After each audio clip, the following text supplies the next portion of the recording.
Ah ben t'es là, Pilou, tu te fais rare dans l'émission, y en a qui se demandent ce que tu deviens. J'essaye de démarrer une carrière solo. Ah bon, tu vas faire des vidéos? Ouais, c'est un peu compliqué, mais j'aimerais bien. Ben non, c'est pas compliqué, tiens, tu sais quoi, je vais te donner des conseils.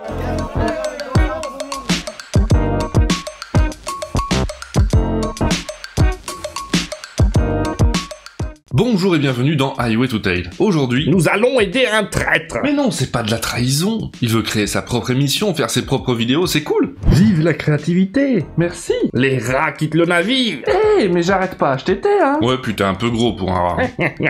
Bon alors, par où commencer? Déjà, le contenu. Tu veux faire quoi comme vidéo? Je sais pas bien, mais du contenu furry, quoi. Eh ben, ça fait plaisir de voir un projet bien réfléchi. Alors en premier, je te conseille d'éviter le gaming. Énormément de monde en fait côté normie et ce sera dur de te faire une place. Car même côté furry, c'est dur de faire des vidéos de gaming spécialement attrayantes pour les furry, quoi. Alors bienvenue dans Pilou Gaming, on va jouer à un jeu, je crois, et vous pouvez dire des trucs dans la chatroom, et ouais, non?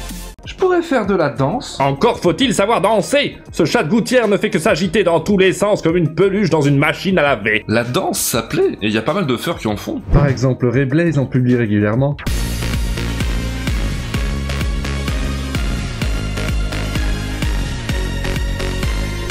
Mais du coup, je parle pas. Et si je veux rigoler et faire des conneries? T'as pas besoin d'une caméra pour ça, toi. Alors fais des sketchs. Là, tu peux parler et faire toutes les conneries que tu veux. Et le meilleur, c'est que ça te donne de bonnes occasions de te marrer avec tes potes. Et les furs ne se font pas prier pour participer à des sketchs, hein. Je sais pas si vous avez remarqué, mais quand on croise un loup, il suffit de faire deux pattes et ça devient un dogo.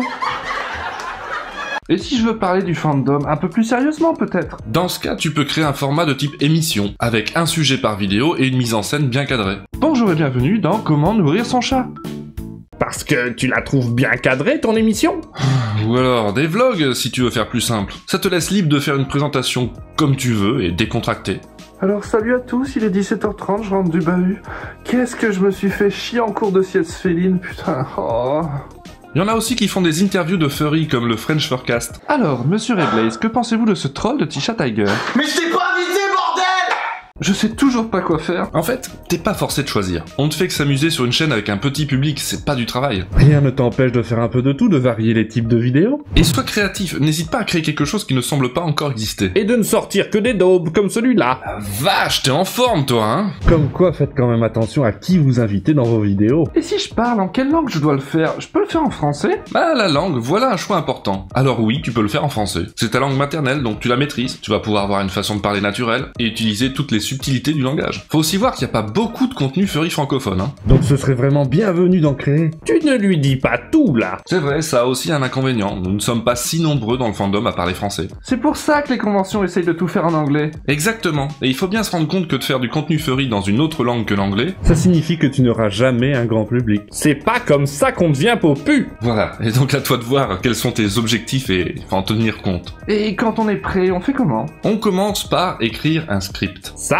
c'est pas obligé. C'est vrai, il y en a qui n'écrivent pas de texte. Mais c'est quand même un conseil que je veux donner. Écrire son texte permet de mettre ses idées en forme et de ne rien oublier. De faire en sorte que l'ensemble soit cohérent. Par contre, il faut pas donner l'impression de lire un texte, car c'est assez désagréable à regarder. N'hésitez pas à improviser un peu pour faire des phrases plus naturelles. Et si le texte est un problème pour vous, on peut se contenter d'une suite de mots-clés, juste pour être sûr de ne rien oublier et d'aller dans l'ordre. Par contre, pour filmer, c'est compliqué et c'est cher. Pas tant que ça. En fait, pour les plans mobiles, on a tous dans la poche un smartphone. Et de nos jours, ils sont capables de prendre une image très correcte. Et pour les plans fixes... il faut tourner avec un truc hors de prix. Non. Par exemple, cette émission est filmée avec une C920 de chez Logitech. Ça filme en 1080p avec une image plutôt correcte et ça coûte qu'une cinquantaine d'euros. Bon, là, je suis un peu surexposé, mais c'est pas sa faute à elle.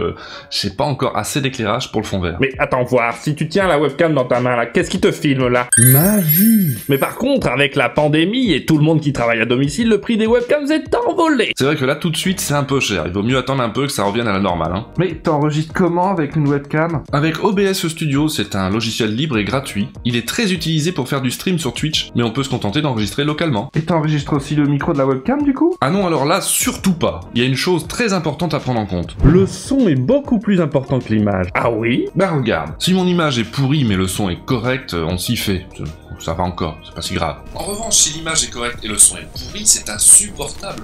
on va pas regarder toute une vidéo comme ça. Du coup, tu conseilles quoi? Un micro à condensateur. Il en existe tout un tas qui se branchent en USB et que vous pouvez utiliser comme source audio dans OBS Studio. Ouais, sauf que là, toi, tu utilises un Rode qui se branche en XLR sur une carte son externe, tu triches. Pour des HTT, oui, depuis plusieurs épisodes. Mais avant ça, et encore maintenant hors HTT, j'utilise le plus souvent un Samsung C01U. Il ne coûte que 70 €. Enfin, là aussi en temps normal. Hein. Et ça vaut le coup? Très clairement. Le son, c'est le plus important, je vous assure. Tu pourrais donner aussi des conseils sur la présentation, tiens.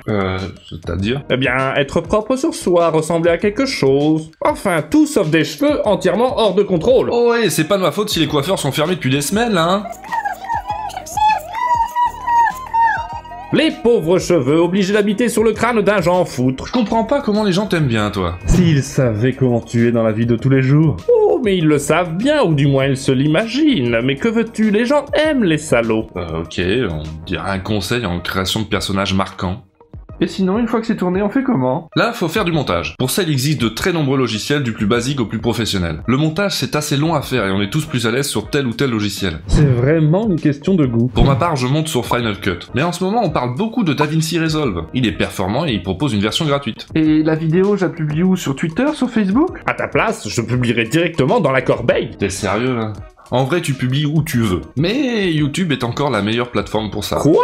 Mais t'as vu tous les ennuis qu'on a avec YouTube? Certes, ça n'a pas que des avantages. Loin de là, même. Mais ça reste encore et toujours une plateforme dédiée à la vidéo. Et un lieu de passage incontournable. Il est facile d'y retrouver toutes vos vidéos dans l'ordre et d'y trouver son public. Mais et les réseaux sociaux alors? Eh ben, même si c'est pas là que t'as publié la vidéo, tu peux toujours partager son lien sur Twitter, Facebook, ce que tu veux. Mais aussi sur les groupes Telegram, les serveurs Discord. Il ne faut pas confondre la publication et la promotion de son contenu. En parlant de promotion, évite quand même de spammer ta vidéo partout comme le sans-gêne de tigre là. Quoi? Mais on fait comment alors? L'idéal, c'est de partager ta vidéo là où elle est pertinente. Suivant le sujet de la vidéo, son contenu, les groupes spécialisés dans le même sujet sont les meilleurs endroits pour en faire la promotion. Ah, et si tu fais du contenu furry en français, pense à me le dire, hein, que je puisse l'ajouter à la liste sur le site highwaytotail.com. J'essaye de recenser un peu ce qui se fait avec des critères simples, c'est-à-dire contenu furry en français et plus ou moins régulier. Et ta vidéo elle-même peut être une pub. C'est vrai, tu peux faire ta promo ni vu ni connu en plein milieu d'une vidéo. Hein. Abonnez-vous à la chaîne pour ne pas louper la future vidéo qui en parlera peut-être un jour si je la publie. Ah, bravo. Autre petit conseil, essaye d'être régulier. Il vaut mieux sortir une vidéo de temps en temps à un rythme régulier que d'en sortir une rafale et puis plus rien pendant perpète. Essayez de créer un rendez-vous avec votre public. Enfin, je veux dire, essaye, Pilou, de créer un rendez-vous. Tu sais, on a bien compris que sous prétexte de donner des conseils à Pilou, en fait, tu les donnes aux furries qui regardent la vidéo. Bah évidemment, Pilou n'est qu'un prétexte scénaristique. Hey, désolé chaton, t'es pas prêt de faire une carrière solo. je suis un être conscient et doué de sensibilité. T'es une fursuit qui joue un personnage sorti de ma tronche et dont j'écris les textes. Tiens, regarde. Tartiflette sur un réverbère les pieds dans l'eau. C'est tellement humiliant. Et toi aussi, tu sais, hein. Quoi, tu veux refaire le coup du texte? Ça ne fonctionne pas sur moi, je suis bien trop indépendant, même si je vis en toi. Ok, alors ça c'est flippant. Et bien sûr, à la fin de votre vidéo, essayez d'inciter le public à l'action, car chaque like, chaque commentaire et surtout chaque partage aidera beaucoup à faire connaître vos vidéos. Beaucoup plus que ce que les gens imaginent. Par exemple, une vidéo peut se conclure comme ça. Merci d'avoir regardé cette vidéo, et merci de faire découvrir l'émission en la partageant. Et comme toujours, Twitter, Telegram, Discord. Dans tous les cas, pensez à vous abonner à la chaîne, à mettre le pouce bleu du hug, et je vous dis à bientôt. Je suis un être conscient et doué de sensibilité. Et dernier conseil, hein, essayez de rien oublier dans votre script, sinon vous devrez retourner en plein montage juste pour une phrase. Comme ce qui se passe maintenant. Mais au moins, ça vous fait du bêtisier.